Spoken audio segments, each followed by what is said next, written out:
Hi guys, today I am going to make one of the favoritist, I don't know what the right word is, dinner in this house for a special occasion. It's my chicken tikka masala. I think it's probably the meal that we would make if we were having like a celebration in the house, you know, like a first communion or confirmation or a big gathering of people. This is the go-to meal because you can prepare a lot of it in advance, and secondly, it's absolutely delicious. So it's a little bit like the chicken tikka skewer video that I made a long time ago, but I made that healthy. So this one is going to be the original recipe with the full fat cream in it. So I have some chicken pieces in here. I have about 4 chicken fillets in here, okay? And the first thing I'm going to add is my natural yogurt, and I have 3 ounces of natural yogurt in here. If you want to, you can use fat-free natural yogurt to make it healthier, but I'm going to add double cream now, so I don't see much point in using the fat-free natural yogurt. And again, I have 3 ounces of double cream in there. You can use fresh double cream, or you can use the UHT double cream, whichever you have. Next thing I'm going to add is 1.5 ounces of melted butter, which I wouldn't add if I was making this healthy, and I wouldn't add the cream either. I'll just leave them out and put a little bit, maybe double up on my fat-free natural yogurt. I'm going to add some lime juice in here.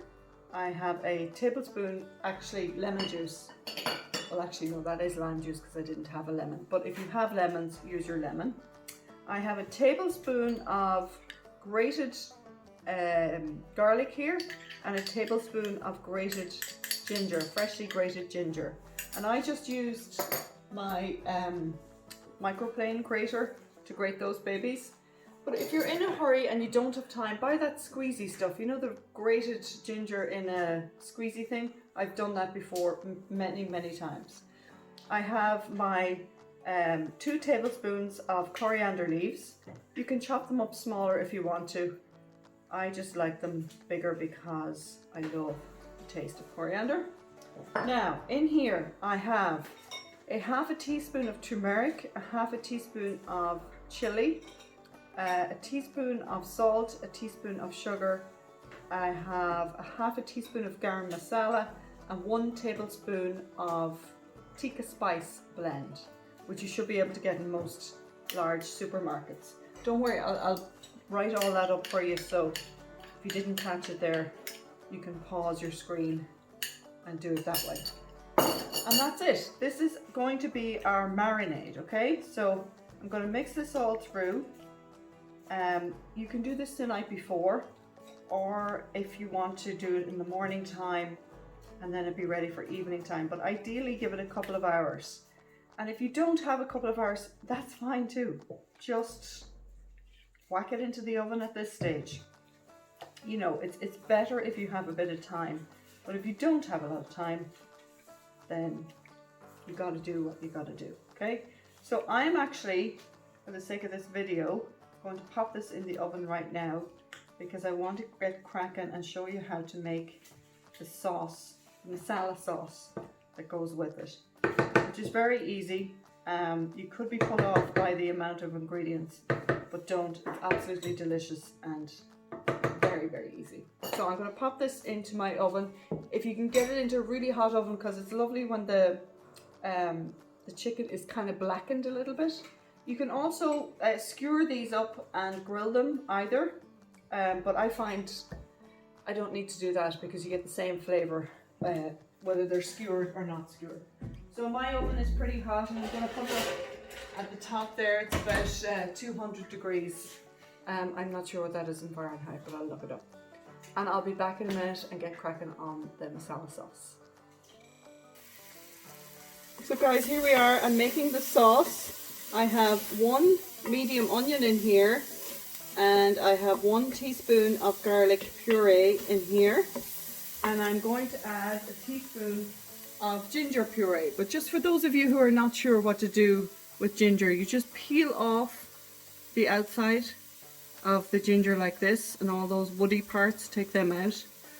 And when you buy ginger, it should look like this. very woody.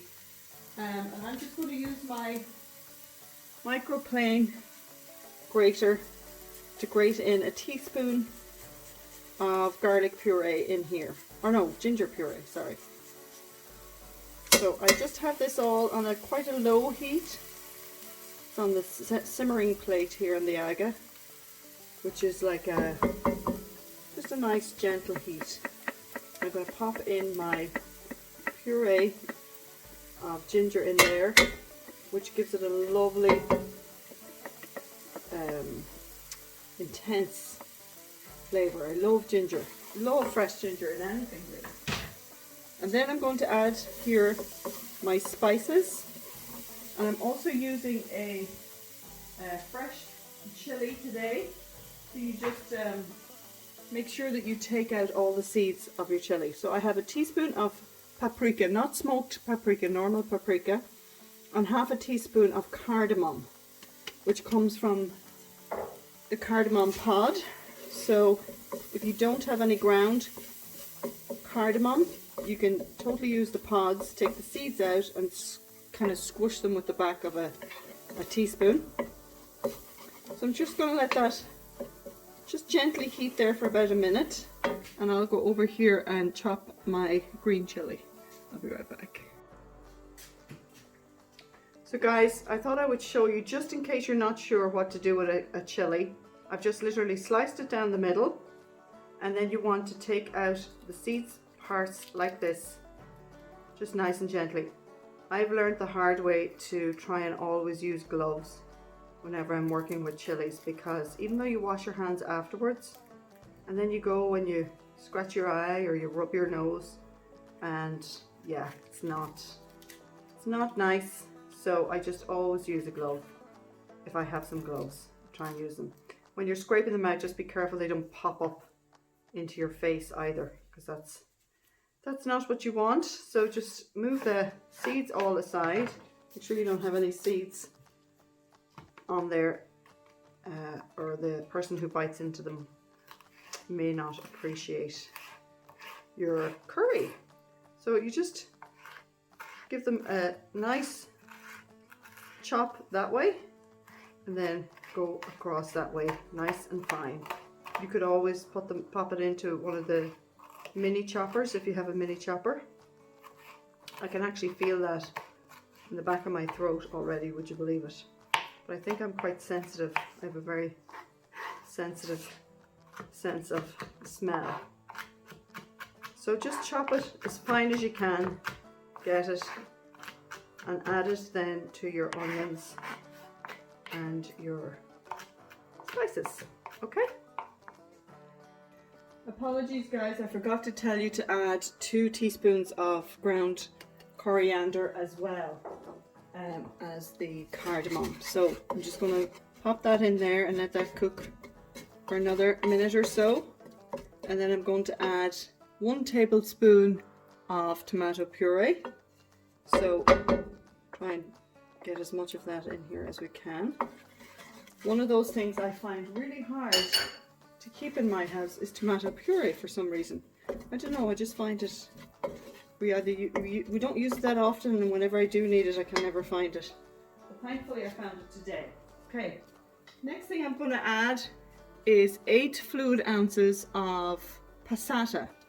Now you can buy passata in nearly every supermarket nowadays. When I first started making this I had to drive to the next town to get it because I couldn't get it locally.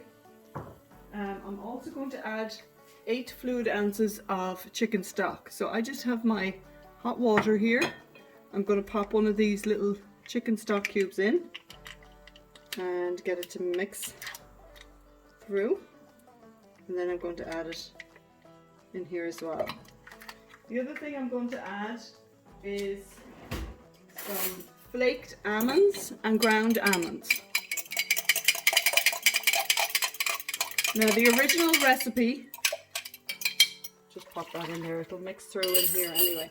The original recipe asks for 2 ounces of ground almonds. Now if you have people in your house that are not allergic, you can just leave the almonds out. But I actually absolutely love the almond part of this, that I'm actually adding 2 ounces of flaked almonds and 2 ounces of